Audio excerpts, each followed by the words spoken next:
कसे आहात सगळे? मजेत ना? उन्हाळ्याची काळजी घ्या सर्वांनी, भरपूर पाणी प्या.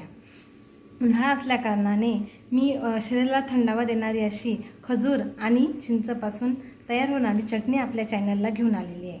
तर ती सर्वांनी नक्की ट्राय करा. ती टेस्टी पण खूप लागते आणि ही चटणी लहान मुलांपासून तर मोठ्यांपर्यंत कोणीही खाऊ शकतं.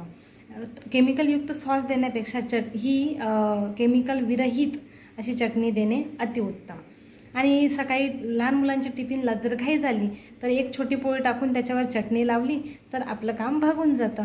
त्याच्यामुळे चला आपण करूया या रेसिपीला सुरुवात. एक मोठी वाटी खजूर, साधारणतः 100 ग्रॅम असतं. एक छोटी वाटी चिंच, 10-12 चिंच घ्यायची आणि ते पाण्यात 6-7 तास भिजवत घालायची. ते नंतर चाळणीच्या सहाय्याने असे मॅश करून घ्या. तुम्हाला वाटलं तर चिंच मॅश करा आणि खजूर मिक्सरला फिरवून घेऊ शकता. हे मिश्रण असे काढून घ्या. एक बॅटर टाकून असं मॅश करून घ्या.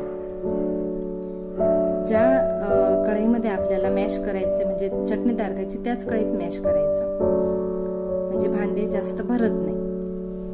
ह्या मिश्रणात चुटकीभर सेंधव मीठ किंवा काळे मीठ टाका आणि चिमूटभर तिखट टाकू शकतात. मी तिखट कमी टाकले, माझ्या छोट्या मुलीला खाऊ घालायचे म्हणून. यात तुम्ही गूळ किंवा साखर पण ॲड करू शकतात आवडीनुसार. जास्त गोड असेल ते हे मिश्रण असे दिसेल. त्याला चांगलं हलवत राहा. नंतर त्याचा असा नंतर गोळा तयार होईल म्हणजे आपलं मिश्रण तयार झाले. गॅस बंद करा आणि हे थंड होऊन काचेच्या बरणीत भरा. 1 महिना साधारणतः टिकतं.